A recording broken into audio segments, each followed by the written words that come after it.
Chapitre 305. Jésus réconforte Marziam par la parabole des petits oiseaux. Le 17 octobre 1945. Jésus sort de la maison, tenant l'enfant par la main. Ils n'entrent pas dans le centre de Nazareth, au contraire ils en sortent par le même chemin qu'avait suivi Jésus la première fois qu'il a quitté sa maison pour sa vie publique. Parvenu aux premières oliveraies, il quitte la route principale pour prendre des sentiers à travers les arbres, en cherchant le faible soleil qui a succédé au jour de bourrasque. Jésus invite l'enfant à courir et à sauter, mais Marziam répond « Je préfère rester près de toi. Je suis grand maintenant, et je suis un disciple. » Jésus sourit de cette profession sérieuse d'âge et de dignité. Il est vrai que c'est un bien petit adulte qui marche à ses côtés.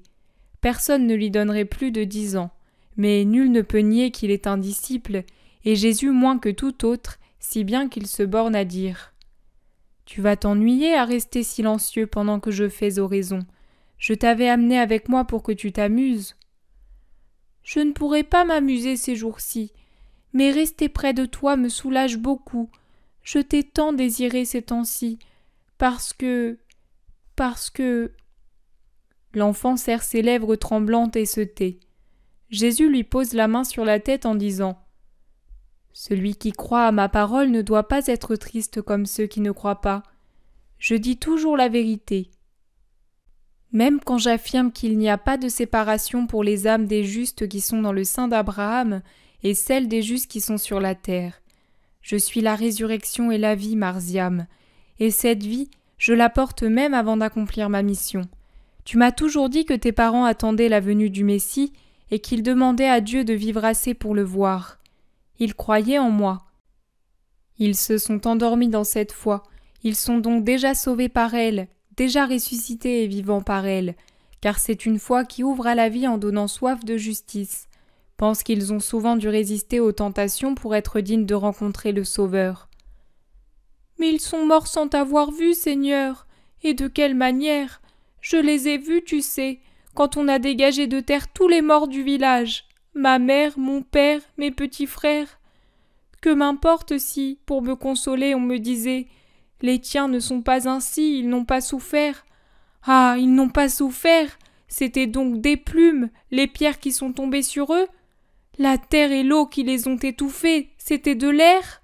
Et leur raison n'a peut-être pas réagi quand ils se sentaient mourir en pensant à moi. L'enfant est très agité par la douleur. Il gesticule vivement, debout devant Jésus presque agressif. Mais Jésus comprend cette douleur, ce besoin de parler, et il le laisse s'épancher. Jésus n'est pas de ceux qui disent « Tais-toi, tu me scandalises », à ceux qui délirent à cause d'une douleur réelle. L'enfant poursuit.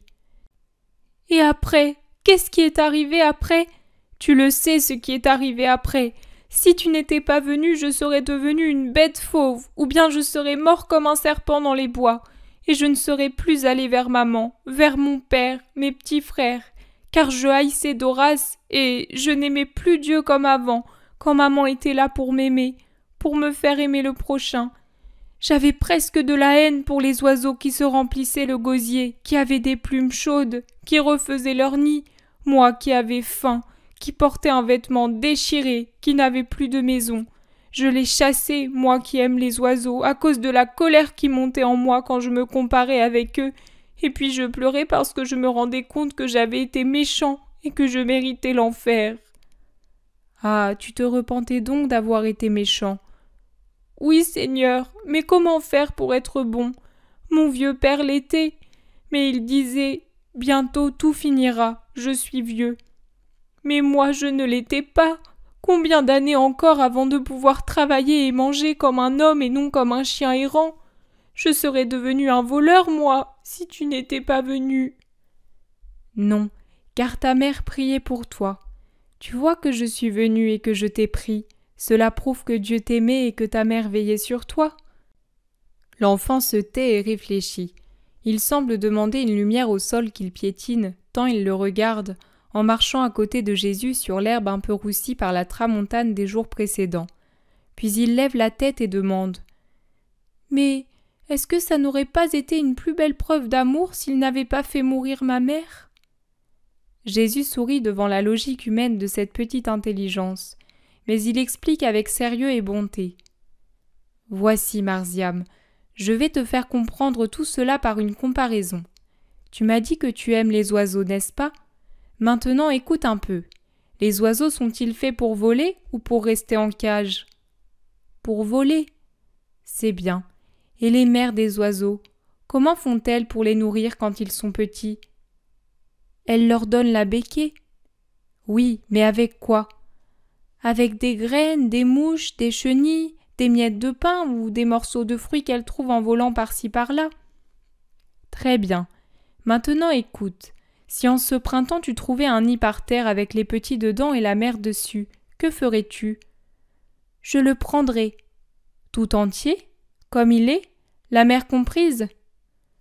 Tout entier, car c'est trop vilain que des petits soient sans mère. En réalité, dans le Deutéronome, il est dit de prendre seulement les petits en laissant libre la mère qui est sacrée pour la reproduction. Mais si c'est une bonne mère, elle ne s'en va pas, elle court là où sont ses petits.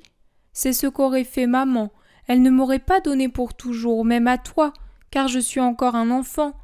Elle n'aurait pas pu non plus venir avec moi, car mes petits frères étaient encore plus petits que moi. Alors elle ne m'aurait pas laissé partir. C'est bien, mais écoute, à ton avis, aimerais-tu mieux garder la cage ouverte afin que la mère puisse aller et venir pour apporter une nourriture appropriée à ses oisillons, ou bien la garder prisonnière elle aussi? Oh, j'aimerais mieux la laisser aller et venir jusqu'à ce que les petits aient grandi, et je serais tout à fait heureux si, en gardant les petits, une fois devenus grands, je la laissais libre, elle, car l'oiseau est fait pour voler. Vraiment, pour être tout à fait bon, je devrais laisser les petits s'envoler une fois devenus grands et les rendre à la liberté.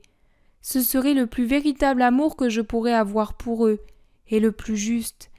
Et oui, le plus juste, car je ne ferai que permettre que s'accomplisse ce que Dieu a voulu pour les oiseaux.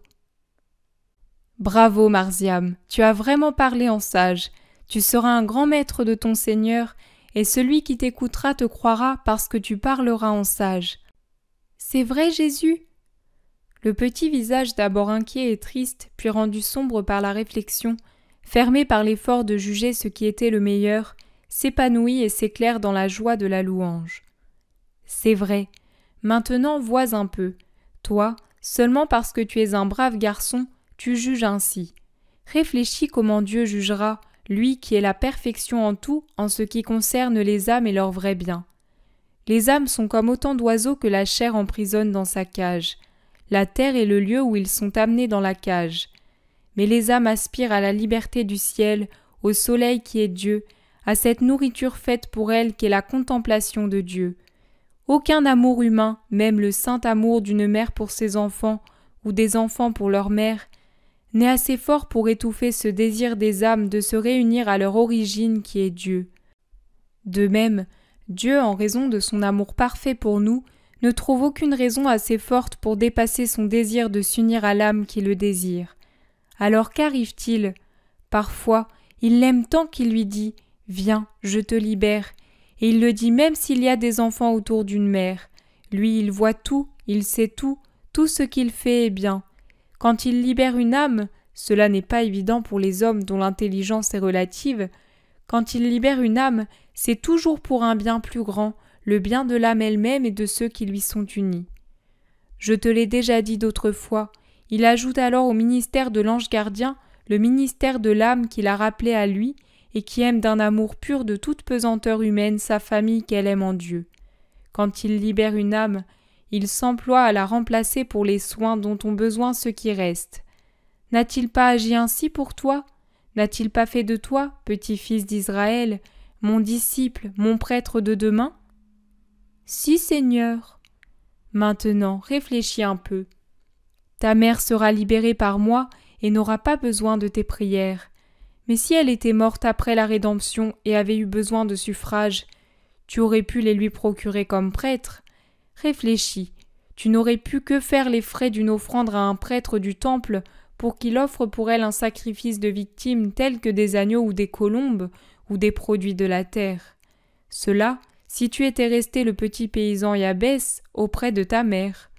En revanche, toi, Marziam, prêtre du Christ, tu pourrais célébrer directement pour elle le sacrifice véritable de la victime parfaite, au nom de laquelle tous les pardons sont accordés.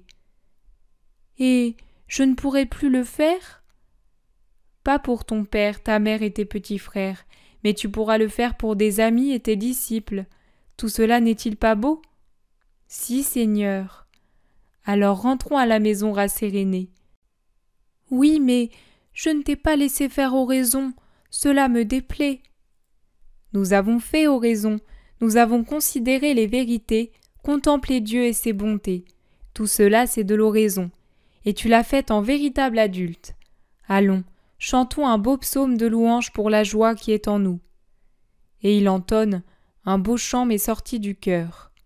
Marziam unit sa voix argentine à celle de Jésus, bronze et or.